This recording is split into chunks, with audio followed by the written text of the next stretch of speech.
पालघर जिल्ह्यातील वसई पूर्व परिसरातून उद्योग विश्वाला हादरवून सोडणारी धक्कादायक घटना समोर आली आहे.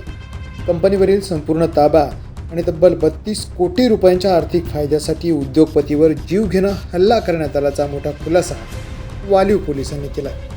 डायमंड इंडस्ट्रियल इस्टेटमधील GSM फॉइल्स लिमिटेडचे भागीदार मोहनसिंह लक्ष्मणसिंह परमार यांच्यावर 24 जुलै रोजी कंपनीबाहेर पडताच भाडोत्री शूटरनं जवळून गोळीबार केला.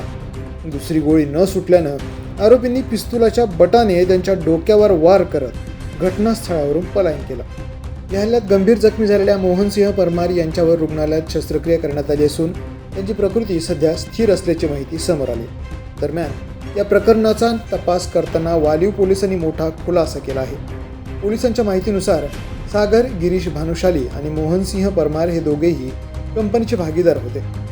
शेअर बाजारातील मोठ्या तोट्यामुळे सागर भानुशाली आर्थिक संकटात सापडला होता. त्यानंतर परमार यांना कंपनीतील हिस्सेदारी विकण्यासाठी प्रवृत्त करण्यात आलं आणि सुमारे 32 कोटी रुपयांचा व्यवहार झाला. मात्र ही रक्कम परत करावी लागू नये आणि कंपनीवर पूर्ण नियंत्रण मिळवता यावं या उद्देशाने परमार यांच्या हत्येचा कट रचण्यात आल्याचा पोलिसांचा दावा आहे. CCTV फुटेज, तांत्रिक पुरावे आणि गुप्त माहितीच्या आधारे पोलिसांनी उत्तर प्रदेशातून मुख्य सूत्रधार सागर भानुशालीसह शूटर आणि शस्त्र पुरवठादार अशा 7 आरोपींना अटक केली आहे. या संपूर्ण प्रकरणाचा अधिक तपास सुरू असून आणखी धक्कादायक खुलासे समोर येण्याची शक्यता असल्याची माहिती अप्पर पोलीस आयुक्त संजय शिंत्रे यांनी दिली आहे. द पोलीस न्यूजसाठी माधव तल्हा, पालघर.